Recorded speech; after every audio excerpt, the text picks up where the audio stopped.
New year, new me? Cute. But how about new year, new money? With Experian, you can actually take control of your finances. Check your FICO score, find ways to save, and get matched with credit card offers, giving you time to power through those New Year's goals you know you're going to crush. Start the year off right. Download the Experian app. Based on FICO Score 8 model. Offers and approval not guaranteed. Eligibility requirements and terms apply. Subject to credit check, which may impact your credit scores. Offers not available in all states. See Experian.com for details. Experian.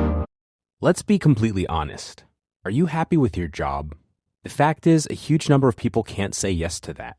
Too many of us are stuck in a job we've outgrown or one we never really wanted in the first place. But we stick it out and we give reasons like, what if the next move is worse? And I've put years into this place. And maybe the most common one, isn't everyone miserable at work? But there's a difference between reasons for staying and excuses for not leaving.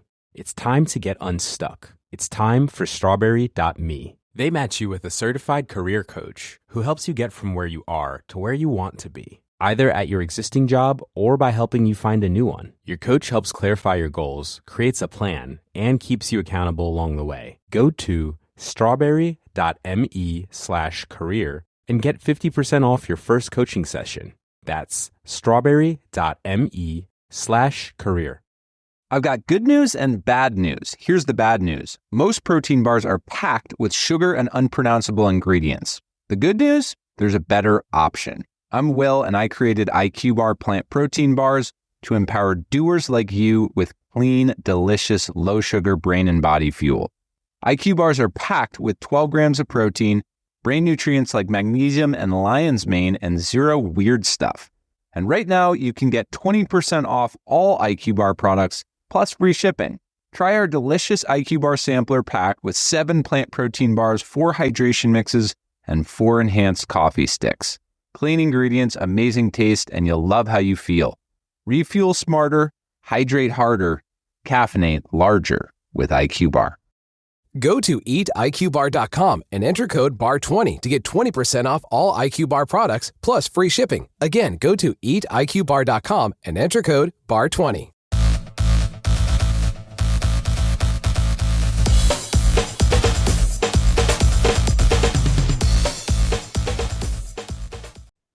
What's up, everybody, and welcome back to Women's Rugby Treehouse.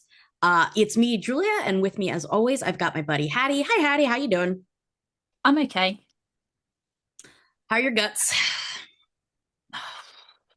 Do you know what? I don't know whether it's just because it's Thursday or whether it was my adventures this morning, but she's holding in. She's... If the crowd gets lucky, we might talk about what makes an ice cream flavor gay. LGBTQ ice cream, which is what everybody tunes in for. But first, just to get the rugby out of the way, what do we have on the docket today? Oh, just a load of shite. We're also courting our pan-Celtic audience. Go on. So we've got a Celtic Challenge recap and look towards the final. We've got some Women's Six Nations thoughts, and then we've got a couple of thoughts on Pack 4, because why would we want to talk about the PWR? Because someone should say anything about Pack 4. It would be great if someone did. So we're going to. The two who know the most. One person who definitely participates in Pack 4. One person who participates, one person who, you know, is there tangentially. We're second and third behind Alice Soper. That's so true. This is a new record for how quickly we've managed to mention Alice Soper on the pod. It's true, actually. And obviously she's super busy, like, saving Kiwi politics, but like when she's not, I'm sure that she is loading up 2-hour episodes of the Women's Rugby Treehouse. Yeah. Yeah. Do we want to start off with Celtic Challenge? Because it's something that's kind of nice, but eventually became less nice. Became less nice. So good news is the two Welsh teams, which is, I am biased, right?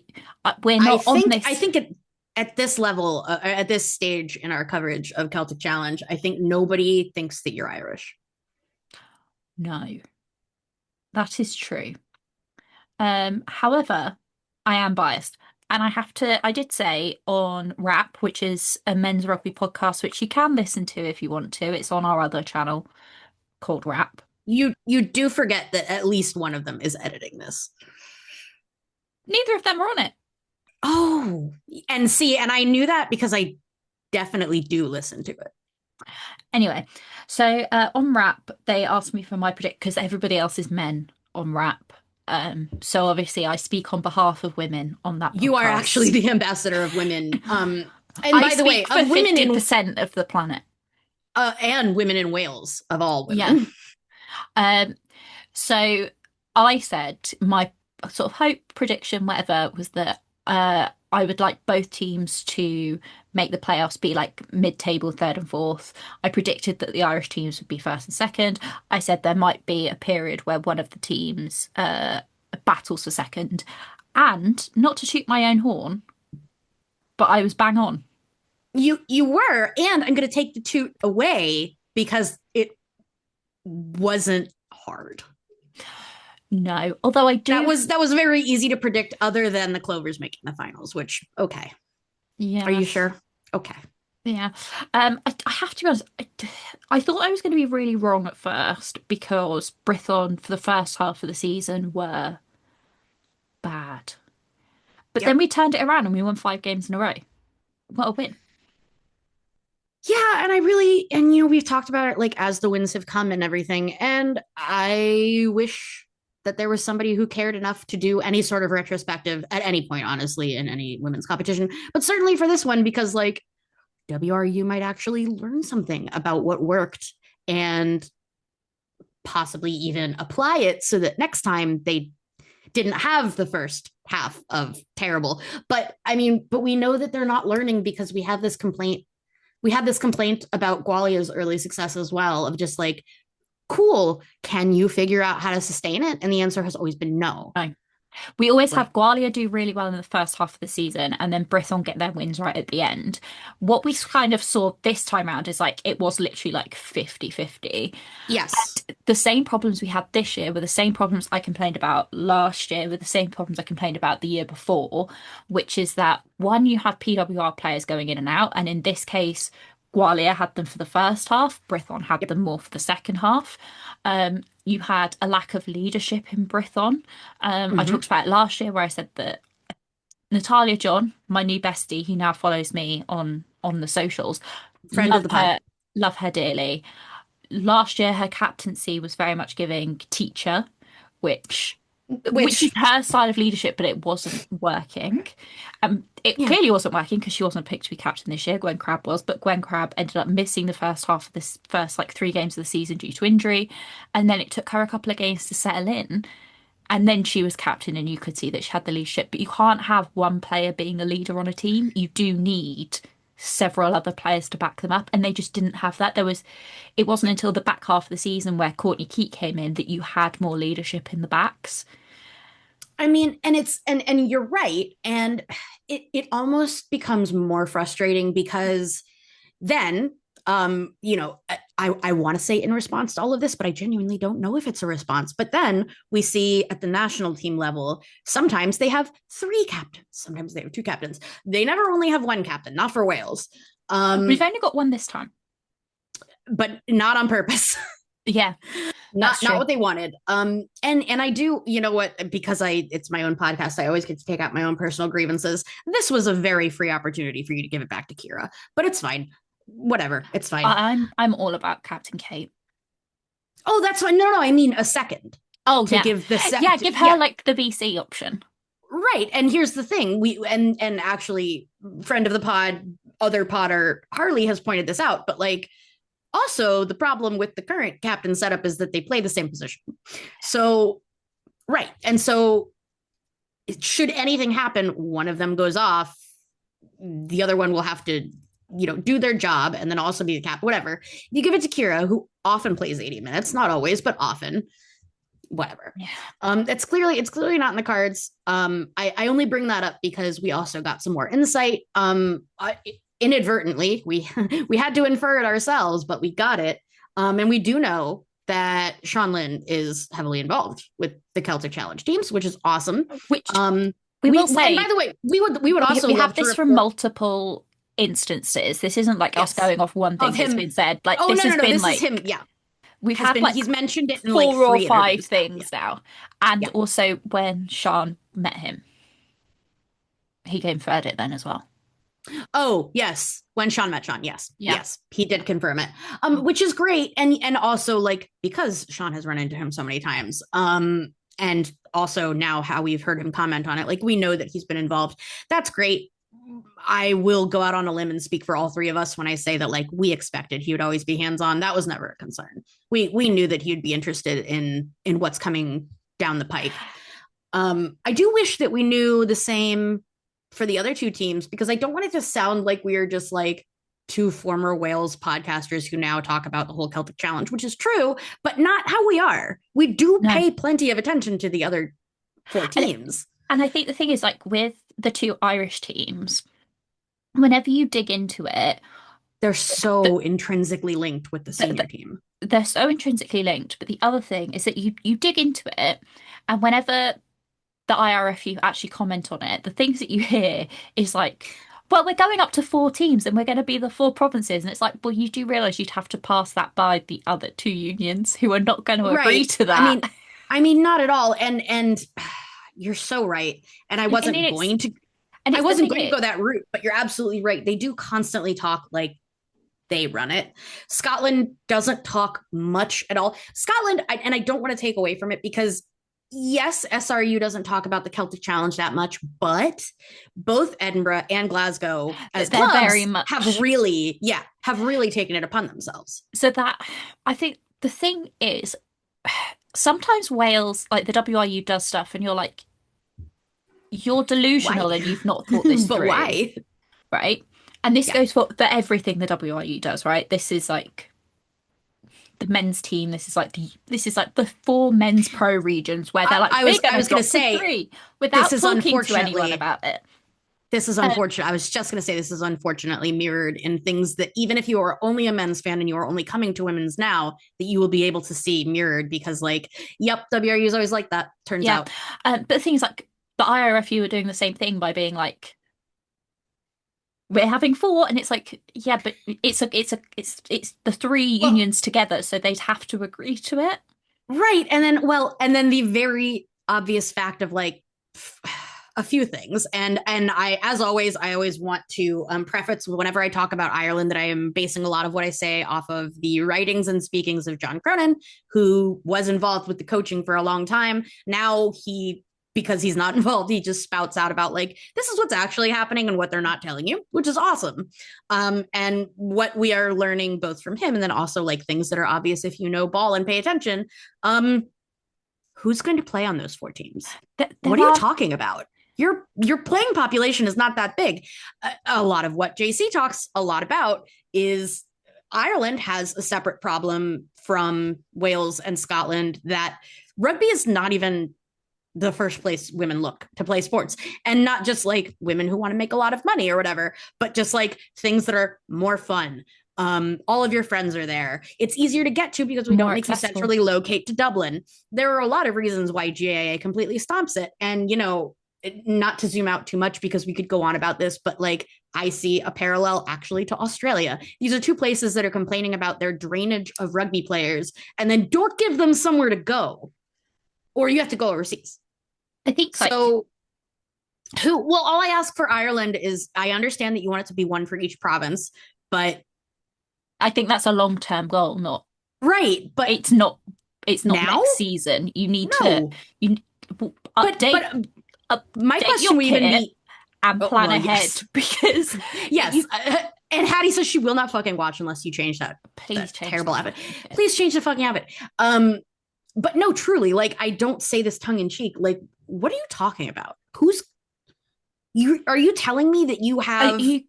Are they going to have say like a quadruple header? Let's say like 35 player roster. Are you saying that you have 140 players ready now? I don't think you do. I don't know. I don't whatever. It's gonna fall into fan. I'm gonna fall into fan speak. and like start talking like we're, you know, barbs, like trading barbs on Twitter. But like, you can't even field a whole senior team without half of your sevens team. Calm down. I think as well, before people kind of say like, oh, well, they played the Interpros. Yeah, the Interpros are played at a completely different time of year to the AIL. And what has been happening over the last couple of years is that the Celtic Challenge is basically draining the AIL. So the AIL doesn't have enough players. And like there isn't enough. And on top of that, can I just say, when you look at like how the IRFU has handled the Celtic Challenge, especially this year, which is it's been double headers all across the country instead of holding Clovers games in the two Clovers provinces and holding Wolfhounds ones in those two. Like, and then by the way, and then wondering why it didn't work. Yeah, wondering why it doesn't work, wondering why people, apart from like friends and family, aren't attending. That's why, because you've had 3 years and you've not built a fan base. I was just going to say, but what I really want to like stress to listeners, especially people who are casual or not at all watchers but are still curious about this, if it sounds to you like the IRFU is doing what they often do at the national level for both the men's and the women's and talking about things that aren't really feasible, yes, that is this, in my opinion, because like I really resent IRFU for giving casual or like new fans the impression that they are just being held back by the World Rugby structure, by not World Rugby, the thing, but the global rugby structure is just keeping them back, which is a common Irish refrain. But when you look at it, and this is what people who are actually involved in it say, is just that like, it's not there. Like, it's not there, or we would get past a quarterfinal for the men's. All of these things that you say that you are and that you say you can do, no one is stopping you. So do it. But you can't. There are some like really, really small things that would change a lot for both of those teams, and they're just unwilling to do it, which I think sucks. If we quickly move on to Scotland. Yeah. Before we just rant and ramble about Ireland, which we've just really done. Which isn't helpful, I know. No, it's not helpful, but it is how we feel, and like we rant because we care.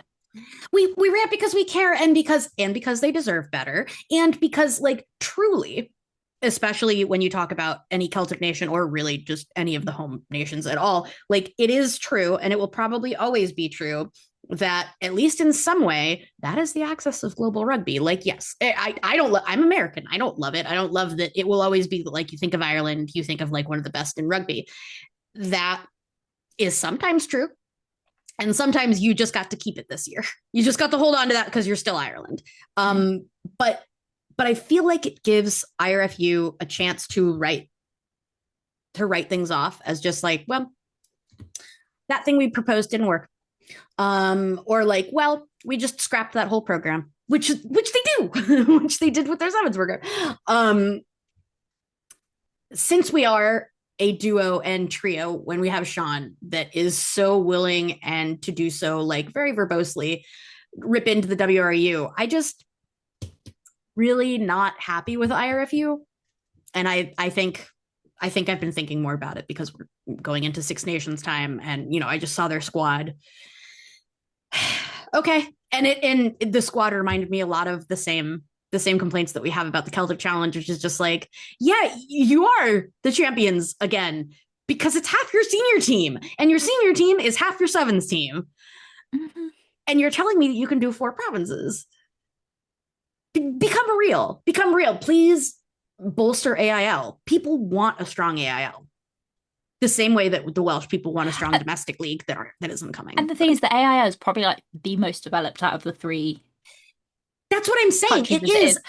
But it makes you really frustrated when you look at SRU, who like they don't have a ton to work with. Their domestic program started pretty far behind, but like they're really putting in the work. Yeah. It's not super competitive. It's not a place people go, but they're trying. Yeah. I think with Scotland, the 2 Scottish teams in the Celtic Challenge, I stand behind it, that I think what they did by having Glasgow and Edinburgh was the best idea, because you've got built-in fan bases, you've got their kit changes like, every year. Like, we knee-jerk wanted to rebel against it because like you don't want as women's rugby fans, you don't want to admit sometimes when it's like, yeah, sometimes we use the men's infrastructure, but like, yeah, sometimes we do. Sorry. Yeah, it's using what they've got to the best of their like advantage. Right. And in this case, it's worked. But it worked. However, I do think what has happened because the two Welsh teams are very, very centralised. The Irish teams are, have no division essentially. That there's a lot of control, whereas I don't think there's a lot of control from the SIU with the two Scottish teams, and I think that's where they falter.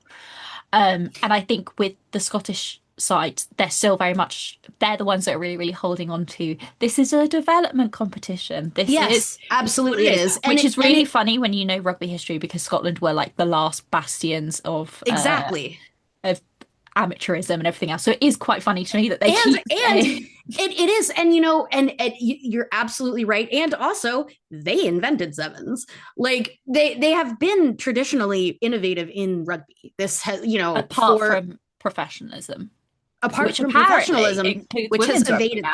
has evaded them. Yeah, I guess it does.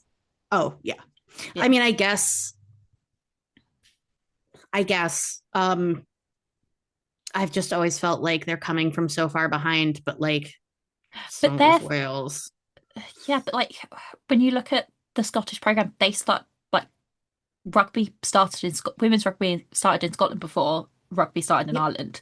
So like, is it really that far behind, or is it just bad investment? It's bad investment. By far behind. I didn't mean. You're right. I should have worded that differently because they are only far behind in professionalism. You were right. Yeah, it's that. Which is what makes it particularly egregious, I think, to fans like us, because we know how so many different places have developed with hardship, without hardship. There has been everything in between. We still know several successful ways to develop a rugby team or a women's program. I feel like Scotland, I don't know. It's just really I keep going off vibes and not facts, so I shouldn't. But it doesn't feel like they're doing it. This is it. Like the thing about Scotland, and it's easiest to compare them to Ireland because I think the Welsh teams are kind of in the middle here, where they're not one and they're not the other. Ireland, it seems like. I mean, there are no Celtic Challenge teams except for the two Welsh teams that are constantly fighting their own union. It's just, it sucks, but it's a fact. But that isn't really what I was trying to say. Is like in Scotland, it's like it's very much there's a lot of fan culture around the teams. There is a lot of press around the teams. You see a lot online about the two Celtic Challenge teams up in Scotland. They're holding the final. They bid for the final. They got the final. You have all of this, right? But the teams themselves, bad, right? On the flip side, you have Ireland. Sometimes they're really good, but yeah. Mostly pretty bad. Mostly pretty bad. Yeah. Then you have the two Irish teams who there's not a lot of fan culture. There's not a lot of support. You don't see it written about them. They're being posted. They don't have their own social media, and they're being posted on Irish grassroots really rugby. Hard. Like it's really poor. Which, by the way, and I really want to stress that I thought that account was not affiliated for a long time, and I just ignored it, and it felt like, oh my god, because I am a ball knower. I know rugby page for Ireland. Which when I think of that, and I say that even as an American, like I think of Great American Rugby. Like it's great. I love it. I would assume that probably most listeners don't follow Great American Rugby because it's super grassroots. Missed opportunity. And again, for a team that really wants to say that like they're big dogs and they got all the money and all the talent. But that's what they're doing. That's how they're promoting the women's thing. But their two teams are by far the best. Yes. Wales is kind of in the middle where like they have their own identity. They've got a fan culture. They're kind of posted about. There's all of that going on, and the teams are kind of middling, so they're kind of existing in the middle. I do wonder. I do hope that with Sean Lynn kind of taking more of a controlling role, and I think you have kind of seen development throughout the season where I think he has become more involved. And when you look at his background in kind of organising programs and things like that, I think as time goes on, I do wonder whether he'll take more of a like. So Warren Gatland in the men's game, he always wanted to be more of like, yes, he was the men's team national head coach, right? But he always wanted to be more of that like director of rugby. So he Director had of athletics. Yep. Yeah, Yep, so yep. he had control over the That's four exactly what I men's was pro thinking. regions. And I feel like Sean Lynn is kind of developing into that in the women's game. I was just gonna say, and that's great. I was thinking about exactly that. And honestly, first of all, WRU should consider that a really good return on investment, because what it looks like is that WRU is on top of it, but I bet you so much it has nothing to do with WRU. He would have done it anyway. He would have done it. Exactly. He would have done it anyway. Not gonna lie, he's kind of doing what Belinda Moore was supposed to do. Yes. I don't feel bad for saying that. And Belinda Moore, she was brought in for the right reason, and she does have one very like worthwhile accolade under her belt, and that I still think the rebranding of PWR was fantastic. I think what she did with that was great. Unfortunately, and now that we can kind of post-mortem that whole thing, it wasn't necessarily wrong person for the right job. It was just that like that wasn't time for it. Maybe if we had done this, what Sean is doing, and then brought her, that could have been even more successful. But I do really want to stress that, like, of the three Celtic nations, I would say it feels now with Sean in like maybe the Welsh teams have the most direction in one person, though. It's just one person. We also have the complaint. I mean, whatever. This is going back to unfortunately making us sound like a Wales cast. But Sean Lynn is only one person. Ashley Beck is only one person. Kat Nicholas is only one person. Like, and then that's a different conversation about where they are being failed. Well, do you know what? That does bring into our next topic. Yes, please. All right.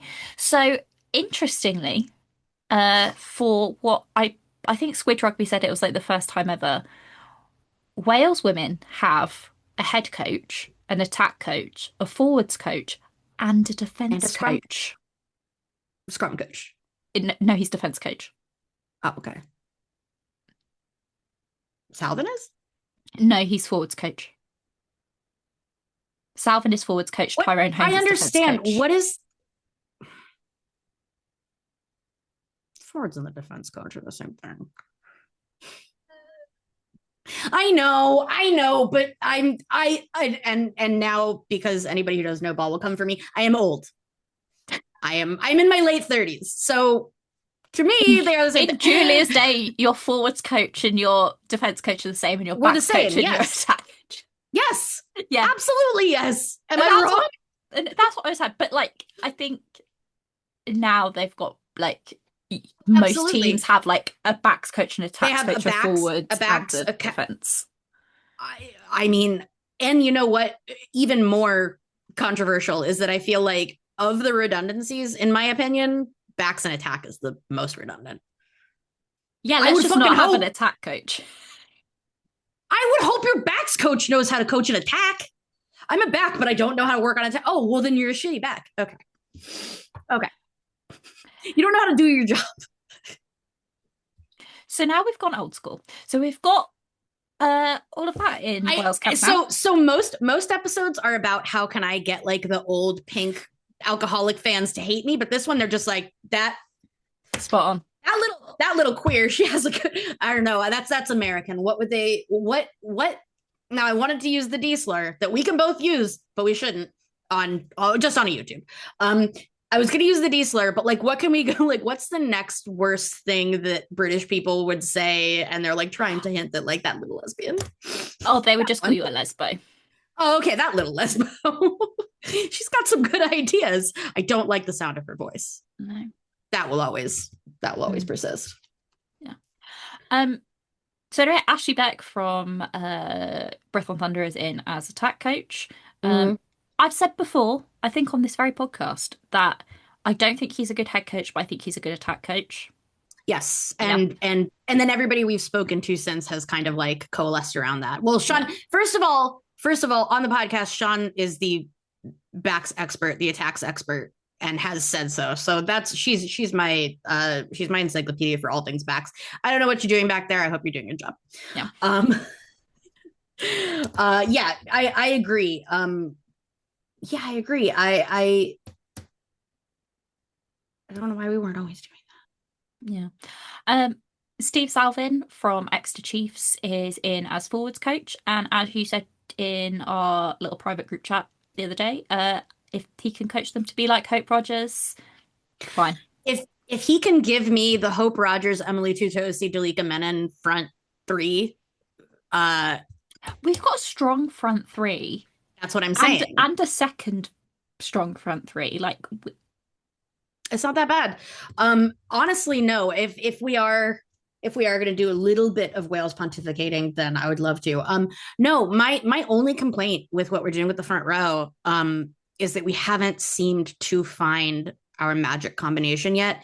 And I would say I don't really I don't blame anybody for that, and I don't think that it's a weakness that Wales had. Honestly, I think a lot of the problem was that Kelsey Jones was out for so long, in my opinion, in terms of I think we we can had have there. like we had a really, really solid front three in Gwenny P, Kelsey Jones, and Cecilia, and it got overused, and they were playing too much international rugby because they were playing like 80 minutes. This is exactly where I was going to go, is that I think that is the most successful front row. And I think that unfortunately, because of the nature of modern international rugby, like you have to be able to have an entire replacement for it. Can your hooker still be playing 80 minutes? Yeah, absolutely. I would, in this specific situation, the situation of Wales this year, I would be really hesitant. If I were the coach, I would be really hesitant to expect 80 minutes immediately out of Kelsey. Not because she couldn't, but because I don't want her re-injured. And it's the same with Cecilia Tuipulotu. I don't think you can expect any more than like 50 out of her.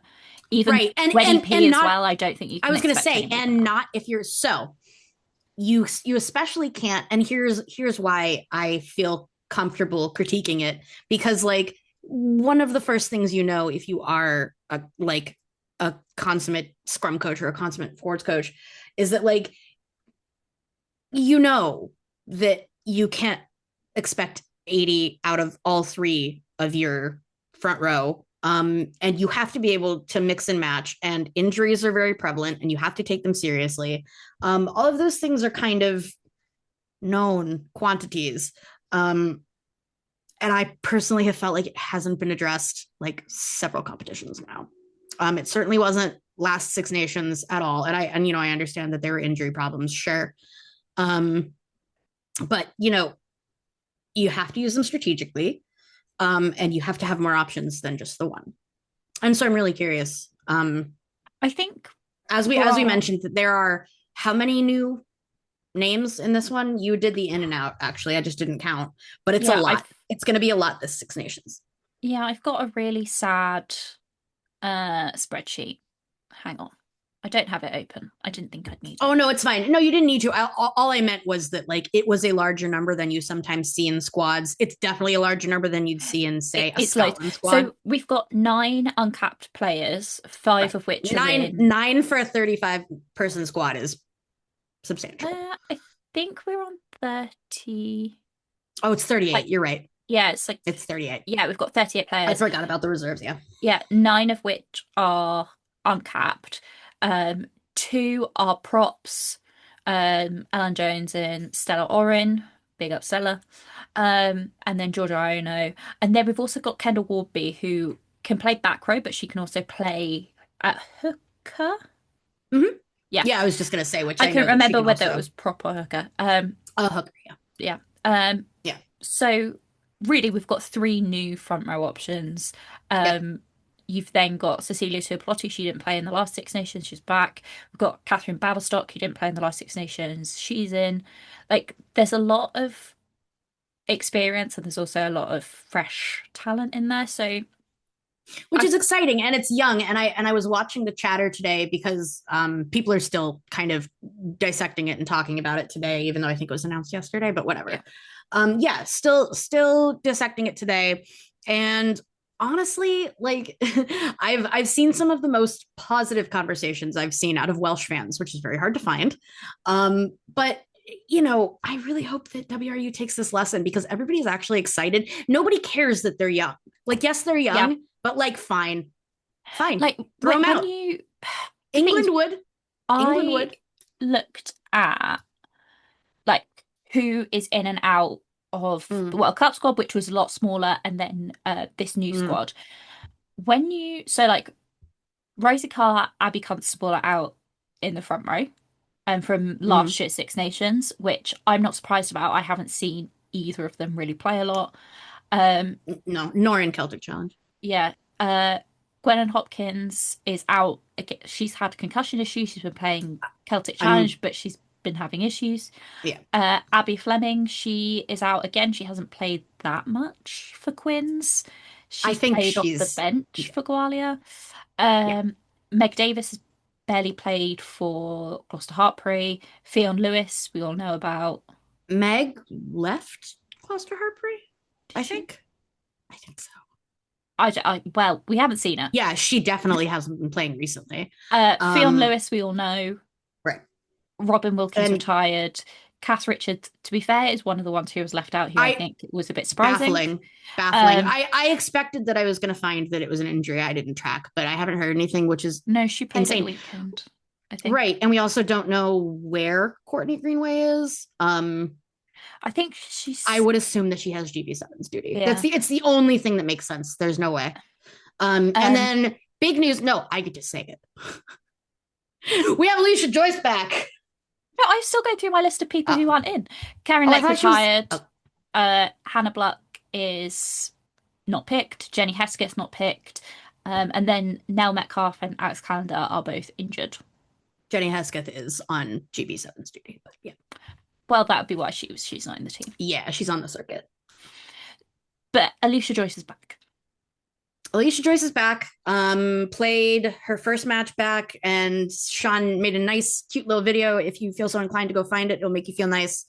We are excited. She looks like the same Alicia we know, which is fantastic. No, not only was she back, she was playing open side, which you were very excited about. I was very excited about. So actually, that's a great, because this is one thing that like I know at a basic level, but I don't know from doing it. Is there really a major difference between playing the two? Yes. Yeah. And so as a front rower, we also say this for tight head versus loose head, like, yeah, honestly, yeah. Yeah, like at scrum time, it's not a massive difference. It's just because you're swapping anyway. To be honest, that was what I was wondering, but it actually matters elsewhere. Yeah, so I'm curious what it is for open the play. main difference is coming off the scrum, because I would say if you're playing blindside, length of time. Yeah, like if you're playing blindside, you're more. To be honest, if you're playing blindside, you tend to be pushing more than if you're playing open side. Because I was gonna say open side, you're more exposed. Yeah, because open side, you're you're attached, but you're more thinking, I need to be the first person. I was going to say, you're already thinking about detaching. If it's defensive, like you need to be the first person off. So that is different. In terms of open play, that's more of a like, how does your back three line up? So like traditionally, like, yeah, your 6 is probably going to be more involved in the line out and is going to be more of a tackler, whereas your 7 is more of a jackler. And then your 8 is more of a carrier. Which is very cool, but also I don't really understand the science behind why. I get it, and I definitely understand it for planning forwards play. I just don't get why it couldn't be opposite. Like it can be. Like it. Yeah. It just depends on and actually the balance of your back three. Like as you reminded me, South Africa does it. Yeah, South Africa, like they're just the opposite way around. For no apparent fucking reason. You can have an 8 that loves to jackal. You can have a 7 that loves to like. It's more about the balance of your back three. It's just stereotypically and traditionally, your 6 is tackling, your 7 is jackling. If you have somebody who is like an out and out 7 or an out and out 6, or an out and out 8, it's generally because they have like a talent in one of those a certain skill set. So like. Dan Lydia. The reason, like the reason that Alcal ever goes to 8 is because she jackals. But like Alcal goes to 8 because she's there. Like, yeah, but it never makes sense. It never really Oh, okay. I thought I didn't know if I was going to sound like very dumb, No. but to me, it never works. Like Al Cal should always be playing 7. I love, and so here's the thing. I do, and since we're two forwards, we do get to do this. I do think that there is, and not warranted, and not that there should be, but I do think that there's a little bit of mysticism behind 8, that like your 8 should be one of your senior people, and like is also kind of the scrum captain. And it's like, all right. But I think that comes from like more of the old school, like you have a number 8 who's really massive. Whereas like now I think 8s are a bit smaller. I was gonna say they're way more agile than they used to be. They're no longer like giant loping people. They are often now, agile. Like a 6 and an 8 are very similar. The difference is your 8 is trained to lock on the back, which to be fair is a skill. Like you need to be able to control the ball at the back. And ideally they are longer. Yeah. They're taller. They're longer people for sure. So that's why like it's I think it's more unusual to have somebody who plays 8 and 7 and not 6. I think 8s and 6s are more similar, but then the difference between the two, and if you had 2 players that could both play 8 and 6, what's going to be the difference? In my opinion, it'd be whoever is the better carrier is going to play 8. But then you have like Ireland who switch their 6 and 8 depending on whether it's a defensive scrum or an attacking scrum. Yeah. No, and so that is actually where my mind wandered, because I was thinking, now that Brittany Hogan, we've seen a lot more out of her now that she's playing at Sharks. I've been thinking a lot about her in relation to Aoife. God willing, they're both healthy the whole time. If so, I think that's the exact dynamic. But then you've also got Erin King who likes playing 8 as well. So like, I am very stupid. I didn't know that. I always thought of her as a flanker, but yeah, she also plays it. So like, I don't understand how like that back row. I'm very curious how that's gonna look. But like, none of them are like a strict 6, 7, 8. Right. That's what I meant. Is that like I can't really. Like, Brittany Hogan can play 6 and 8. Aoife Wafer mostly plays 8. Yeah. Aoife, but then she's kind of traditional. I was thinking Brittany. No, I was saying Hogan usually plays 8. Yeah, so she can play 6 and 8. You then have Aoife Wafer usually plays, but like all 3, but usually plays 7. But like a lot of time plays 7. But then like Erin King is faster, so should she play 7? But then she likes playing 8. Yeah, look, and then the also row is complicated. It is, and the whole reason that we are the number 1 listened to in our demographic women's rugby podcast, hosted by an American and a Welsh person who lives in England. I'm trying to find another way that we can really both have mental health issues and are obsessed with their dogs and not work doing from great. home. Work from home, nerds. Yeah, although both it's really hard to find all the people who like otters. Folks, we said we'd find a way to get canceled. We didn't think I meant otters. Otters, Otters. Yeah. Oh my god. I thought you were saying Auti. Okay. No, otters. Yes, correct. I thought you were saying auteurs, like Auters. And I was like, yeah, we both love them fucking books and plays. It's true. No, I meant otters. You should say it again. Otters. Otters. Otters. What was it that I was? Oh no, that was in the large chat that we are both in, where we were talking about roticity and how we have Romanian friends who were taught Scottish English. And our Romanian friend was talking about how she was taught to speak English to not pronounce her R's, which I just love. Like, very funny. She was like, I learned kapak. Shout out Teo. I just love that in Romania they're teaching. I love the idea. The listening, watching. When you've got the last day of school and you watch TV in like your language class, right? And they're watching Taggart. Yeah.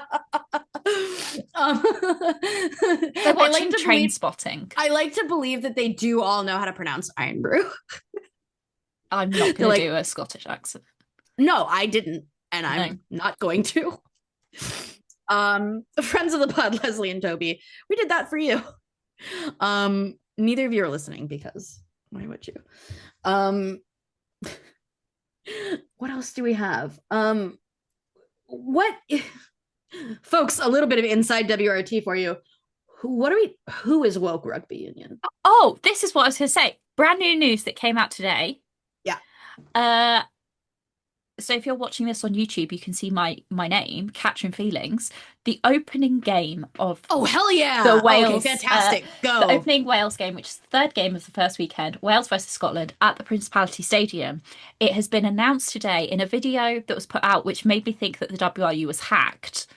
Genuinely, so I got to experience this as Hattie experienced it, which I often do because we're basically always in communication. I did get to experience it as she watches. She's like, they were no. Oh, this is on purpose. Yeah.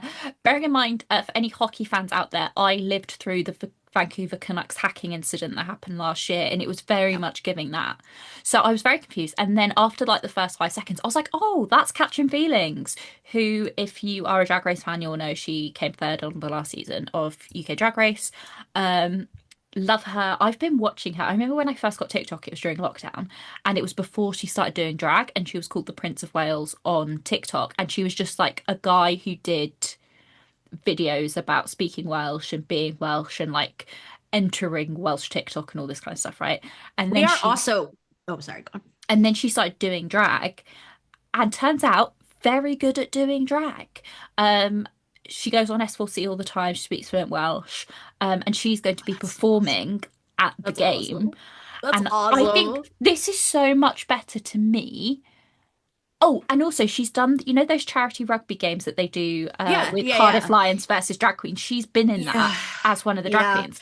So and I wanted to go off on a tangent, but I think those are problematic. But whatever, it's fine. It's fine. What it's drag not queen? Funny. It's not funny that they're drag queens, but whatever. I think it only works in Wales because of it being a national sport, and basically all of those drag queens grew up playing rugby anyway. I was gonna say, and then also very sorry, Wales and greater UK in general, but the rest of us do think of it as the collection of countries that just loves to be transphobic, but loves a man in a dress. Really loves a man in a dress. Loves something called a panto, which if you did it here, you'd be put in jail. For sure. Yeah. For sure. That's drag. But the thing is, pantomime dame, this is very off topic, but a lot of traditional pantomime dames, right, were straight men. Yeah, I know. And so the reason, and I really think, and so this is where I have a story for you, which would break American brains. Great. Hold on to it. This is where our American and Welsh/English cross is that unfortunately, and this is just because I'm American, it does smack to me of Powder Puff, which I hope you don't know about, but you probably do because unfortunately you do. So unfortunately, I'm from the era where not only was it acceptable, but also very funny, and everybody really wanted to go. And I remember even then in high school being this feels transphobic. It's not funny for a man to wear. I get it, but whatever. Anyway, I think that's where it's culturally different, and also situational. Anyway, what I was going to say, when I was in year 6, so I would have been 11. Mm-hmm. I was in my school Christmas play. Yeah, you were. Yeah. Playing. We put the Quaker in. Playing the angel. / narrator is essentially what I did, right? Oh my God. Can I please point out that everybody likes your voice? Okay, go on. Even as a child, they were like, oh, Hattie, she's narrating. Oh, I was always the narrator because, for people who don't know, I'm dyslexic, so I tend to... I was because you read good. Well, I'm dyslexic, so when it comes to massive periods of text, I can remember it and whatever. Yeah, I was gonna say because that's your strategy. I don't necessarily absorb what it says. Right. So I tended to be narrators in plays and things like that. Anyway, we're not going to talk about my childhood trauma of reading. So anyway, basically it was God-centered pantomime because my music teacher, God-centered pantomime. my music teacher loved Jesus. Right. I didn't go to like I a was gonna Christian say, school. so She was and just- and because I do have a good number of American friends who listen to this, I need to stress that like it's not like here. Like no, this you is can a weird thing. Yeah. Yeah. So and also you can bring To- up to do religion in Jesus-y- school in non-religious schools. So like my school wasn't religious, but like she Right. brought it up because she could. Oh, okay. No. Now you're confused again. No, what we have a problem with is one religion being forced in schools where it's not supposed to be. Yeah, but like you don't have like in public schools in America, you don't have like religion classes. And we do now, but Oh. for a long time. Yeah. So anyway, so so she loves Jesus. She really loved Jesus. And it was apparently fine to tell you. Yeah. And so it was like a Christ-centered pantomime, which I was the narrator for. Anyway, Did you say crime or cry? I was narrator for A what-centered panto? Oh, Christ-centered. Christ. I thought you said crime. And I was like, actually, that sounds like something you'd be into. Yeah, no, it wasn't. Anyway, for whatever reason, the innkeeper was Widow Swanky, who is a pantomime dame in a lot of pantomimes, except Widow Swanky You're teaching me a lot of new phrases, but go on. So basically, there was a child in drag. And that's what we call a dame. Yeah, panto dame is the man who dresses up as a woman in a Okay. pantomime is a panto Okay. dame. And Widow Swanky is traditionally like the name of the panto I thought that dame. was an actor I was supposed to know. No. Okay. And Widow Swanky was the innkeeper for Mary and Joseph. It's very weird that this character has two different names. And Widow Swanky was played by a 12-year-old boy. So there was a 12-year-old boy in drag. Somehow less offensive to me. I don't know why. I feel like Fox News would have a field day. GB News would have a field day. They absolutely would. They would say that well, frankly, they would say transgender for everybody. Transgender for everybody.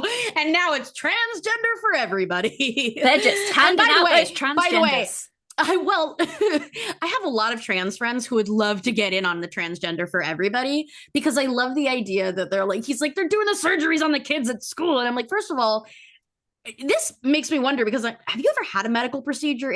You can't do it at school. Have you ever tried to get a plaster from a Have you ever gone to the school nurse and she does anything other than give you ibuprofen? No. Like, first of all, who's doing the surgery? Second of all, who's paying for it? Because you don't give our schools any money. So who's doing it? Third of all, I just have so many questions. Who's doing the surgeries? Because nobody's said, like, I've been forced to do a bunch of kid gender. Folks, you have entered the gender Schengen zone, which we always try to do, where we alienate everybody who might be new to the podcast, but everybody who isn't new to the podcast is also already trans. Yeah. If you watch this podcast, you become trans. This is the podcast that transes you. This is the Transgender for Everybody podcast. Yeah. And it is hosted by two cis women, much like most things are. Any discussion of trans people must be hosted by cis people. Yeah, because it needs to not scare you. Yeah. Which is great, actually, because we were talking about rugby fans of all stripes will probably have heard about the story of the Twitch streamer buying the rights to the French Prem, which is not top 14. I kept saying that. I was wrong. It's not top 14. He got the rights to just like the Prem, which it was like it's the French Premiership is what it's yeah. But then on the flip side of that, Egg Chasers podcast in the UK bought the rights to the Pro Day Duh. Yeah, I know. That's unfortunate. I guess you're not going to watch that. But because of that, Hattie and I are members of a giant sports chat in which we are constantly getting new people into rugby. And one of our newer friends into it suggested that Hattie and I buy the rights to maybe like the Rugby Europe Championship or something. Was devastated to learn that it's completely free on their website, which it is. And we forgot to put that in the script. But Rugby Europe Championship is coming. It's free. It's free. It's all on Rugby Europe TV, which is just a tab on their website. We will probably from one of our socials tweet out a schedule, which is awesome. But they were saying that we should do that and then do our own. And then either you were busy or it just, you weren't fast enough or whatever. And beloved friend of the pod who is listening, Lowry, was like, we should do it. And not to blow up your spot, but Lowry is trans. And I was like, oh, that's going to make everybody mad. We have to do it. So we are coming to Trans Year Rugby. Yeah. And it's going to be me doing it. Yeah. Yeah. A cis woman. Yeah. A cis woman, the leader of the trans movement. Oh my God. So we're going to get canceled, but by people I care about canceling me. And to wrap up the Women's Six Nations, I'm going to read off, or do you want to read off the bit that I put in my 4-word script for you? I'm looking at the script, and that was what I was going to ask. Would you like me to do that? Yeah. Great. Hey, anybody who is still around, which will surprise me. Would you like to join a Women's Six Nations Fantasy League run by us? It's just going to be on the regular Women's Six Nations Fantasy app. It's a lot of fun. Maths. It's a lot of fun. We're not doing math. Hattie has too many spreadsheets. And I don't know how to use spreadsheets, which is one of my best qualities. My boss was mad. She's trying to teach me how to build smart sheets. And it's not that I'm not able to learn. It's that I don't want to, because I want to keep doing the learned helplessness, because I don't want to do it. My boss, Kirsten, if you're listening, no, you're not. But if you are, I don't want to learn how to use Smartsheet. Can I say I used to use Smartsheet at work, and it's so powerful, to be fair. It's a great app, and when she builds them, they're really pretty. However, when you have to actually build them, when they're up and running, that's what I'm they're saying. Great. That's what I'm when saying. When you have to build I don't them, they build suck, them. and I don't want to. Yeah, they suck, and I don't want to do it. And my wife is a big time accountant and just lives on spreadsheets. Is so good at them. Like everything in our life is run by a gorgeous Google Doc that she made. And then I am really good at clicking a cell and then deleting everything by accident, and then nothing works anymore. That's my skill. Like Hattie said, I'm not going to do math. However, there is a Women's Six Nations app. It's not good, but it is what we have, and we don't have to build it. It's a lot of fun because half the time people are out of position, so you have to get really creative. And most fun, you're probably going to beat both me and Hattie. Yeah. Which could be fun for you if you're into that. So if you would like that, if you know any of us, any way to get in touch with us, just tell us if you would do it or not, because we don't want to set it up and then nobody come, because it would make us feel really bad. Yeah, put it in the comments. So producer Lee can reply to it, not tell us about it. Until 2 days later. And then in a month's time, we'll both check the comments and we'll know. Yeah. And by then, it will be Six Nations time, which is fantastic. We suspect that probably some of you do want to, so we're probably going to set that up. It was really just to let you know that we're probably going to set up a league. Yeah. It was, I put this in the script so that I could ask Julia if we could do this. Yeah. We can. Yeah. Yeah, and we have to. And I also really toxically assumed that we were doing it anyway. Sorry, outside of the podcast, we have been, speaking of Romanians, we have been subjected to, and you know what? You don't need to look this up. I really wish they hadn't brought it up, but now I have to because I started the sentence. We're watching Toxic Studs on TikTok. And if you don't know what that is, don't. But I am learning how to be like the most toxic version of myself. And some of that is assuming that Hattie will say yes to anything that I plan. Because I'm more masculine, and I am, well, no, you're not supposed to say you're the provider, because then they use you. And what's even better is I have nothing to give. And you're married. and I'm married is the big part. But she had suggested, the most toxic stud has suggested that shouldn't stop you. That shouldn't stop you. Which feels to me it doesn't like, stop men, so why should it stop a stud? And that is the most fucking toxic. Yep. She's really good at it. I do think that she makes it specifically to make me mad. And it works really well, and it gets engagement. So honestly, like, she just won again because I'm talking about it on my rugby podcast. She's never watched rugby. But we're not attacking her. I'm attacking her. I'm coming for her. No, we're not tagging her. Oh, we're not tagging her. She'll never see this. But I am coming for her because I do want to see if she makes a video, because whenever somebody comes for her, she makes a video. I would really like it if we got some free press. If she were like, now I'm not going to say the slur, but she would call us a slur, and a slur that we would both use. This slur that we both use came for me on her rugby podcast. Maybe she call us a jabberwocky. I just want to see if we could get a bunch of people being like, how could this rugby podcast have made her mad? And what I really like is that now that we have talked about this, again, one of our two producers, who are both straight cis men, will have to either, what will probably happen is they will chat us and say, what does that mean? And then women have to teach men something again. I love it when producer Lee messages us about something we've said because he doesn't understand. It really fills my soul with joy. Unfortunately, it's always very funny. And people really love it. When Hugh does it, I'm like, oh, straight man. When Lee does it, he's a nice older gentleman.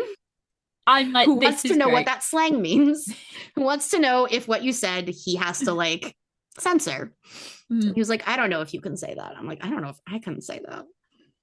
And moving on to things that we're not allowed to talk about, North American rugby.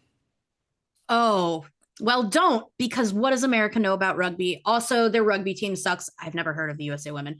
Their rugby team sucks. They don't have any crowds. We constantly sell out stadiums with the women.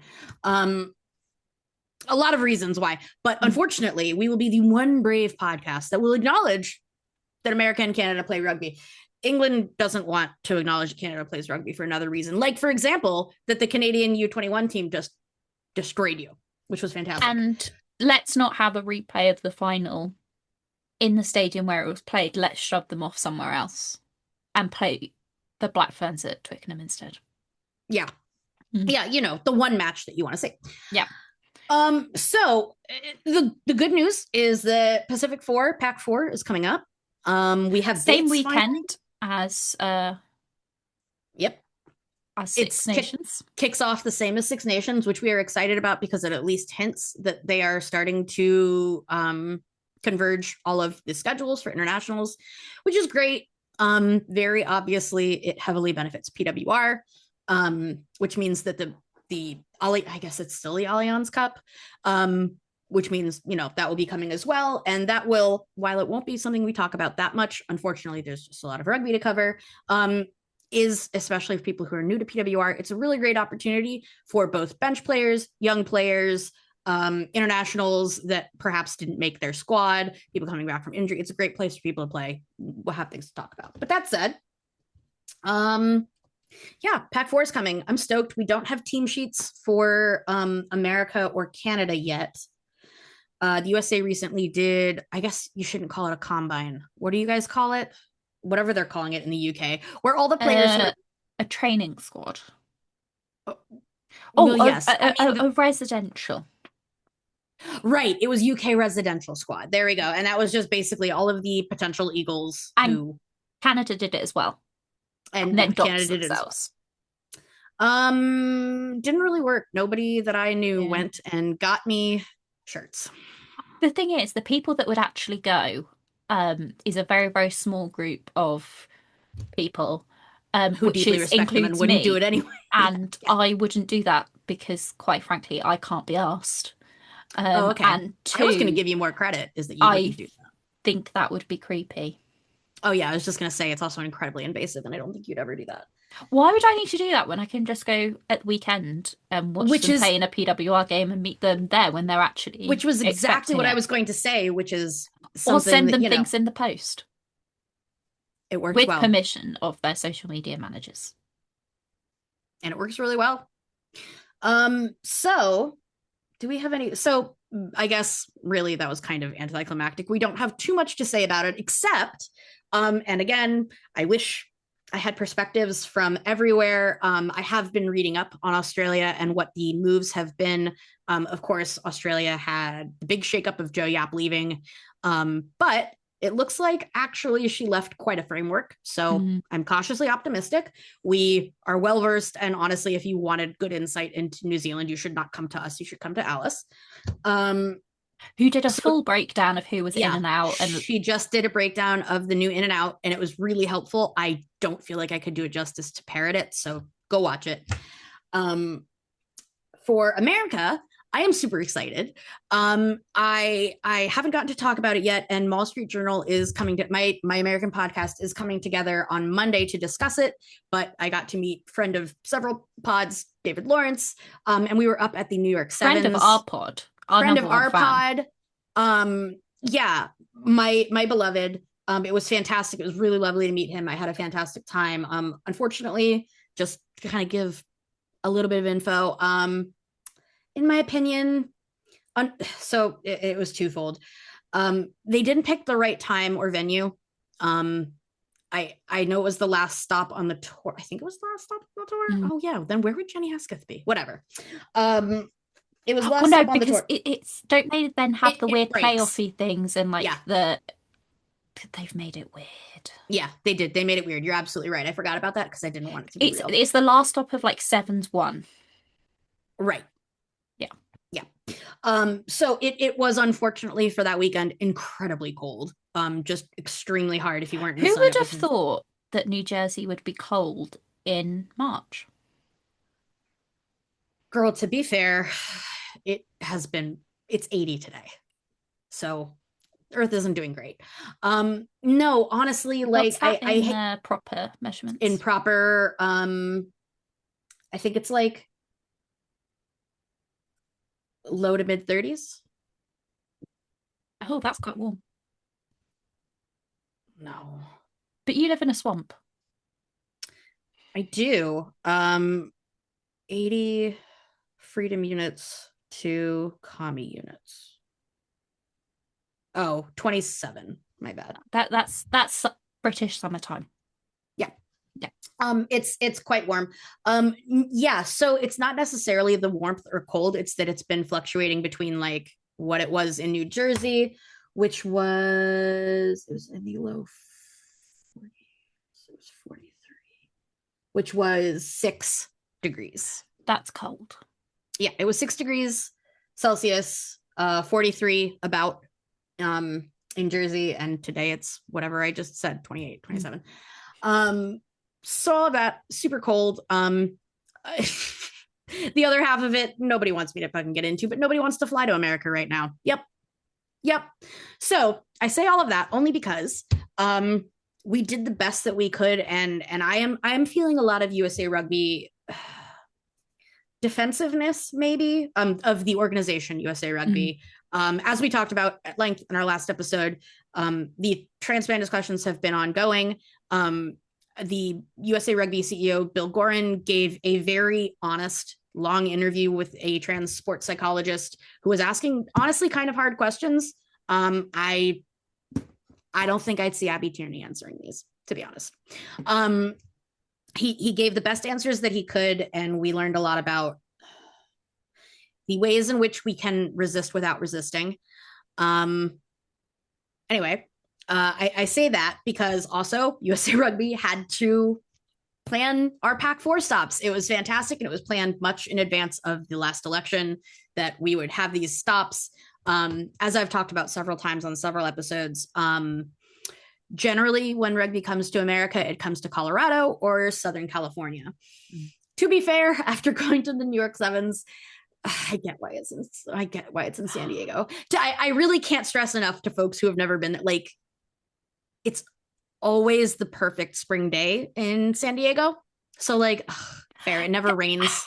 Also, can I just say, as somebody who is obviously not American, as Julia knows this because we are obviously friends. I used to have a really weird obsession with New Jersey when I was a teenager. If somebody gave me the option of where to go in America to watch a sevens tournament, New Jersey would not be the stop, especially if they lied about it and called it New York. Of all of the Well, of all of the places to be like, yeah, it's in New Jersey.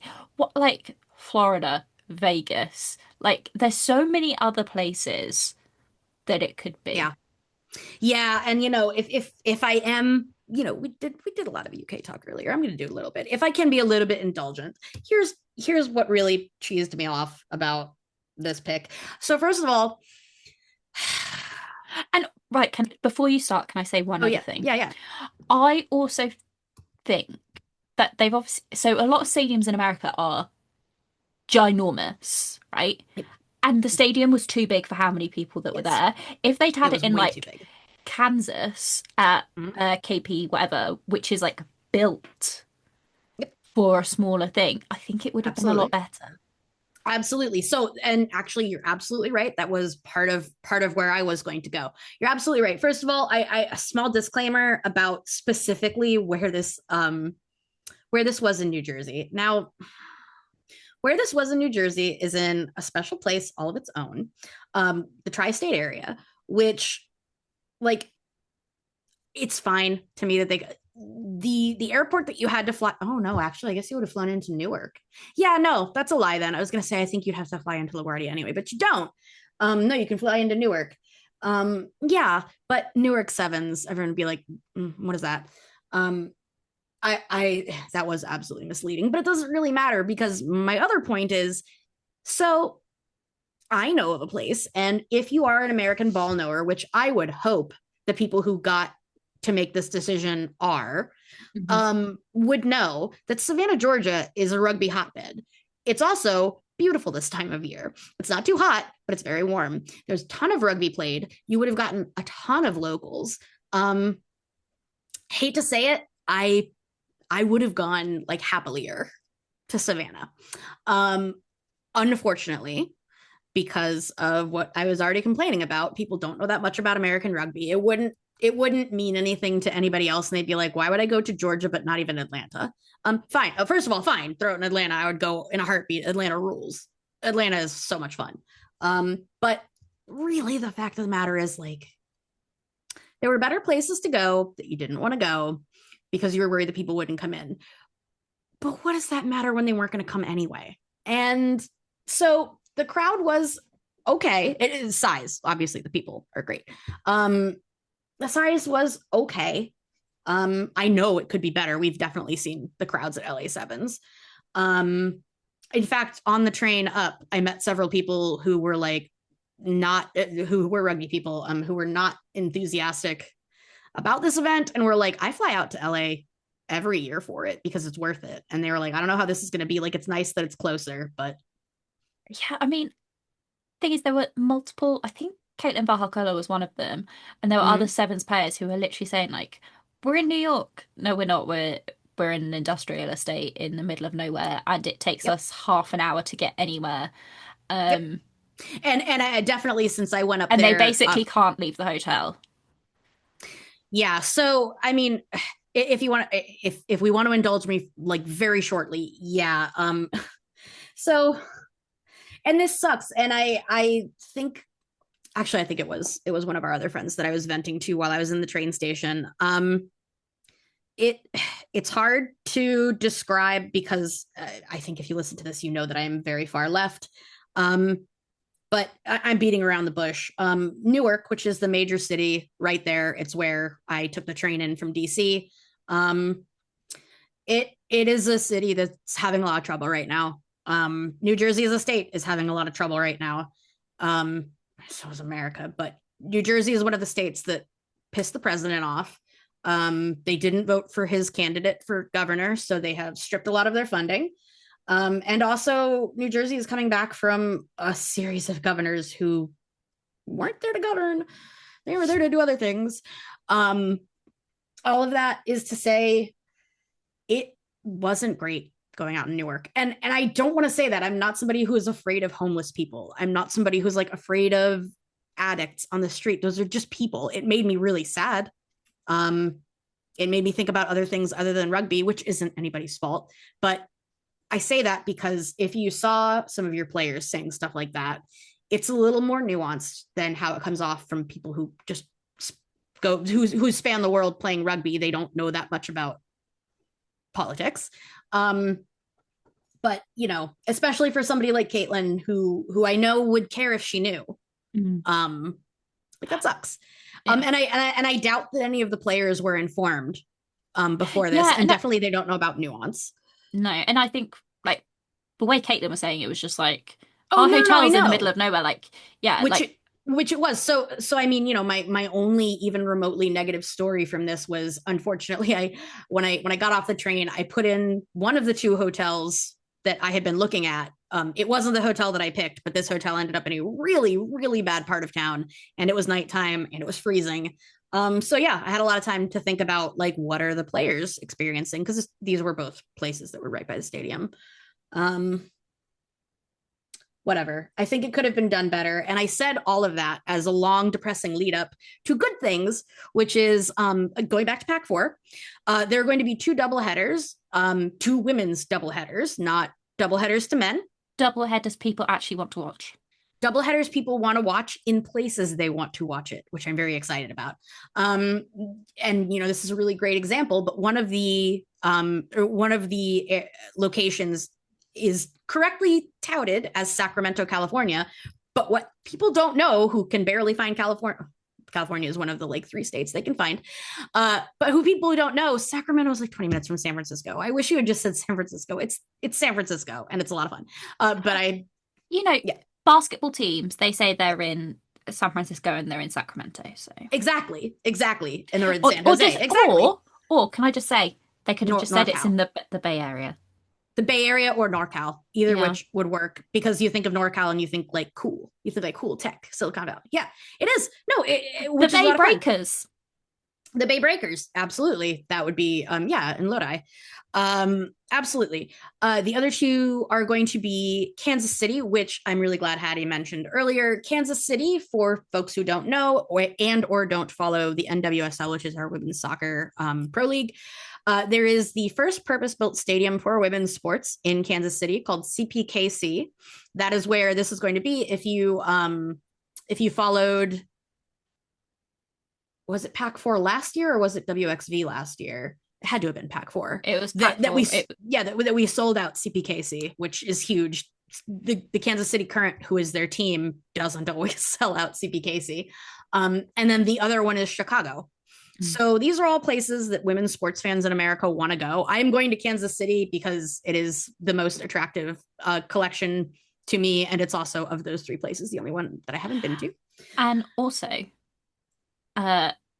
Captain America, who may or may not be playing, but we can talk about that in a second. She's from Kansas City, so when she goes back, she recharges spiritually, I think. She does. I mean, she's literally said this. In fact, when I was looking it up, because I was trying to find info on when they were there last time, and I saw an interview with her, and like, I mean, that's something that's all the way across rugby. Everybody understands like being really excited to play in front of your family. But I wish that people could understand that for a lot of Americans, and Kate was saying this in this interview, for a lot of American players, some of them have had careers where they have never played in America. Luckily now that almost never happens, because between Pac 4 and WXV something happens. But I mean, to have 3 is incredible. We've been talking a lot about it in American rugby circles. This is an opportunity where a huge swath of people are going, the only thing that's missing is the East Coast, but I don't really care. They had 7s. Yeah, they had 7s. That's something that we do talk about a lot on my American pod, is that there is a chunk of America, and you can see this mirrored in other sociological phenomenon. There is this weird giant corner of America where large events don't come, which is crazy, because there's a ton of money there and there's a ton of people there, but it's a certain kind of ton of people. Well, they missed the Southeast again, which I think is a huge shame. Atlanta is there, New Orleans is there. Both are huge rugby pockets, but huge. huge. And for it was rude to be all tongue in cheek. It's that it's a lot of Black people, to be honest. Yeah. So they don't go. Which I think is really rich when they go then say, like, we're gonna go to Newark. I'm like, do you know who's there? So I don't know, but I wanted to end on something kind of positive. Yeah, I know a few folks who listen to the pod will be at Kansas City, and if you are, please come find me. I was gonna say I'm not hard to find, but I actually am because I'm short. She's really small. And You'd be able also, to there's find probably me. going to be a fair amount of butch lesbians there. So, like, I was gonna say the thing is that don't there's gonna even be stand the, out. the problem isn't that I'm short, it's that there's going to be a lot of women who look just like me. Yeah, which the thing is, I wanted to say, actually, that was one of the most fun things about New York Sevens, is that it is like it's very recharging and renewing for queer women's rugby players and fans to be around each other, and we don't get to a lot. So I think that this weekend, I think that the weekend in Kansas City is going to be absolutely incredible. I've come to the conclusion that I'm very easy to find at rugby events because people keep finding you. Because people keep finding me, and I think that it's a mixture of my hair, I was gonna say, which is currently up.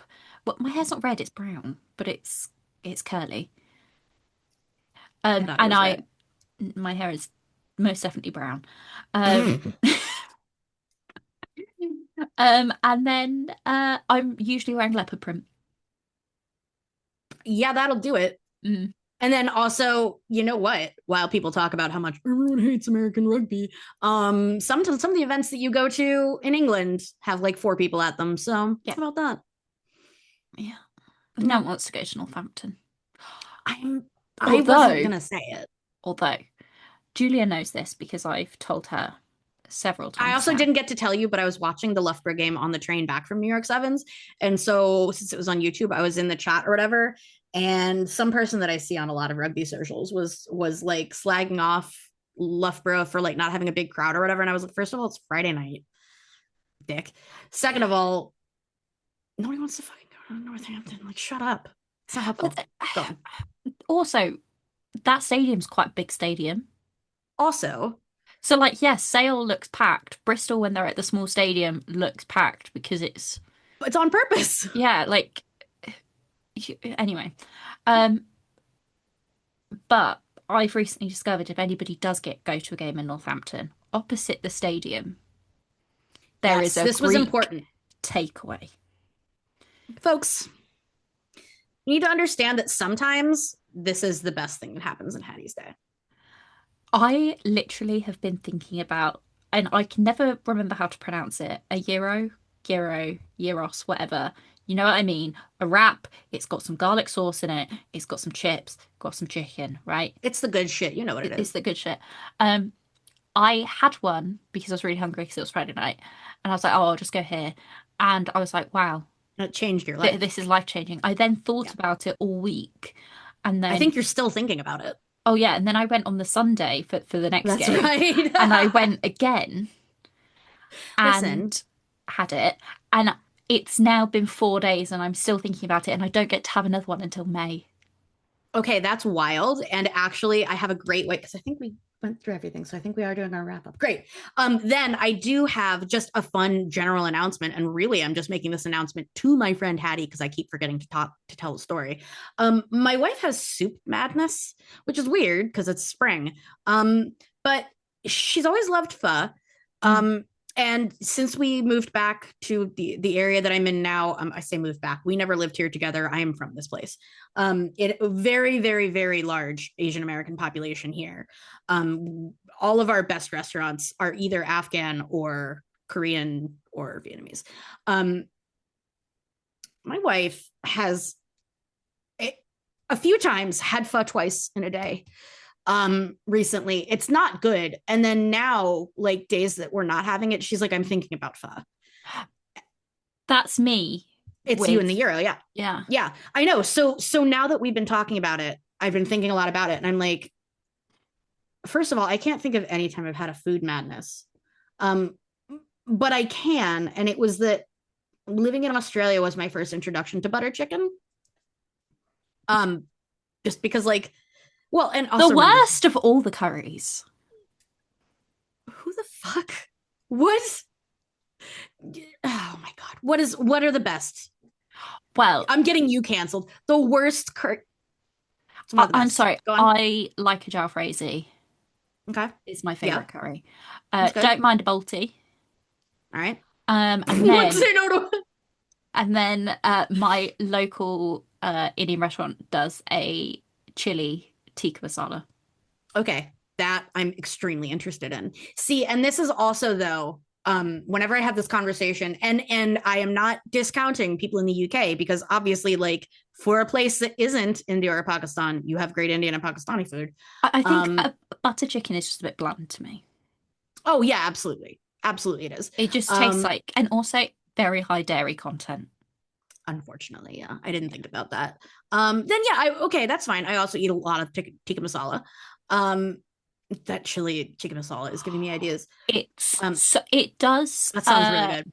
Blow my head off because Right. you know when you go to an Right. Indian restaurant and they say this is served fairly hot, right? Yeah. And you're like, I'm fine. And then you eat it and you're like, wow, I'm white. Wow, I'm not fine. Yes, absolutely. And when this is just like a facet of my like life, I guess, but just because of the way that things happened and like when I was born and like you mind if a little white girl has a little curry, I hadn't eaten a ton of Indian or Pakistani food when I was a kid, but we had a British exchange student, and he had what I now know is like probably either like a soccer song or football song or like just something that like racist English people sang. But it was a song, Vindaloo. Yeah. So yeah. And now that I think back and I think that, and I was like, you were incredibly racist, probably. But yeah, so that was my introduction to it. And so for the longest time, like that was what I connected to a curry with, but it doesn't mean the same thing here. And I only learned that like as an early teen, like, yeah, when I could start being in control of what I ate. So now, and we don't have Vindaloo here that common, not, maybe it has a different name. But anyway, the only reason I bring up all of this is because I think our populations are very different. We don't have, so at least in my region, yes, of course, there are lots of Indian immigrants to places. But particularly for me, we have a big Pakistani population. So most of our Indian food is Pakistani. Yeah. So I have come to realize through having so many friends in the UK that I need more curry education. And obviously the place that you should go is England. No, it's actually Scotland, to be fair. Apparently they're the innovators. Anyway, but it's a bit like so obviously like takeaway Chinese food is not very authentic, right? In either of our countries. Let's just get this straight. Absolutely. However, one of the main reasons why they're so different is that Chinese populations in America and the Chinese populations in Britain come from different parts of China. Oh yes. Oh, absolutely. So, like, and not to mention, I mean, first of all, really quickly on your browser, on your computer, wherever you're watching or listening to this, look at a map of China. It's insane to me that we ever thought it was just like, yeah, Chinese food, lo mein. No. And then also Taiwan exists, Hong Kong exists. Well, that's it. Like a lot of like the first kind of like Chinese, a lot of them are in Britain actually Hong Kong. From Hong Kong, yeah. Hong Kong, yeah. Yeah, exactly. So, and I mean, yeah, in a broader sense, Mandarin versus Cantonese in general, very different foods. Yeah. Who would have thought such a huge place that subjugated so many people? In the UK, we will differentiate between like the town. I was just going to say, right? I was just going to say that it's like that's a Birmingham ale, not a Suffolk ale. Well, they are quite far away from each other. But like we will literally look at like a whole subcontinent and be like, you're all the same. You sure did with India. Sure did with India. Except that one time that you were like, but let's split what we should do is partition it. We are going to do it based on vibes. Based on vibes and set up a century-long war. I was going to say, we're also going to give them turbo racism. Yeah. Let's have ethno-states based on religion. And then I love that they did that and they were like, that was so successful. You know what we should do? And then like, it would be really funny if we were good at editing and if this were like on something other than Zoom and we could like make it really funny. But like for me to jump to and then what they thought they should do is Israel and then it cuts off. Yeah. because you did that too. Yeah. And Northern Ireland. But anyway, we're not going to. And here, actually, I was recently having a conversation with people who were just like, why? Well, because why are the Western states also square? And then here, yeah, that it looks like, well, and they were like, so the answer is because most of that is desert or mountain, and it should all mostly be one. But that wouldn't make people happy, and everybody had to own a little bit of it. And then here, it was mostly just that they couldn't stop the various indigenous American groups from killing them. And so they're like, I mean, we're just going to have to keep shuffling you from place to place. Yeah. England is full of good ideas. So including many. Rugby. Including rugby. A ball that doesn't make sense. Which, that's split as well.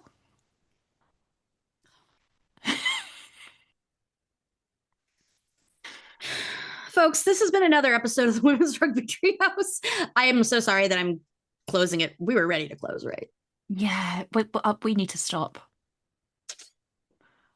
Folks, let us know if you'd want to play fantasy. Let us know what your favorite curry is. Let us know your most jingoistic thought about either the UK or America. If you can do both, wow. You might want to investigate. In the Northern Hemisphere. They can do something with that. Well, don't say it too much or you know what's going to happen. We're going to say that we own you. No. You didn't hear. So Trump's whole thing is that the reason that we should have Greenland is because it's in our hemisphere. Yeah, I thought, and that, for a second, I thought you were going to talk about the thing he said earlier about Ireland. He said or I said? No, he said. Oh, what did he say about Ireland? Something about how the Brits handed it over to America. Oh my God.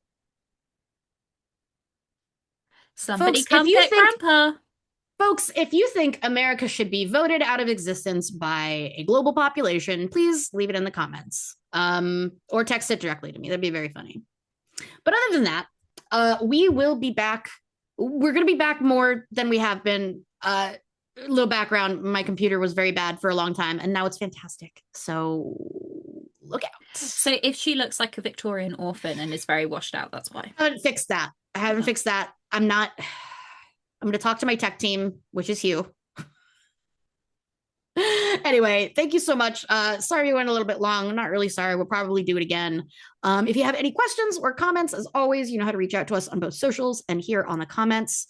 As I said, we will be back. We are hoping to at least address kind of the lead up to the international break in both PWR. We are hoping to have some Elite One news. I'm trying to get better at access for that. And also, personal note, or I think, yeah, both of us will be joining the South African friends. We're going to be talking a bit about Super League One. When that comes out, that will be coming out on Bit of an Animals channel. But we're same channel as this. Same channel as here on so Global Game Line. Subscribed. They are already subscribed. It will be coming to you if you subscribe to Global Game Line. So if you don't, please do. Keep an eye out for us there. We're excited to talk about Super League One, which is the women's pro league. A lot of women's stuff coming up. I definitely hope that we're gonna definitely have at least one more episode before I go to Kansas City. And otherwise, let us know if there's anything that we should be covering. But until then, thank you so much for joining us.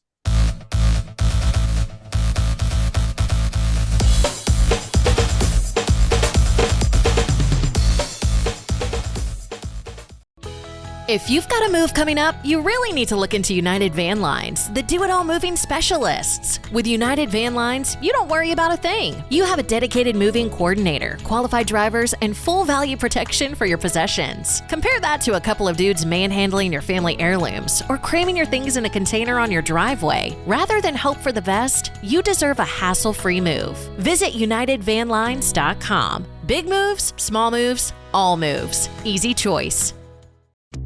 Carvana's so easy, just a click, and we've got ourselves a car. See?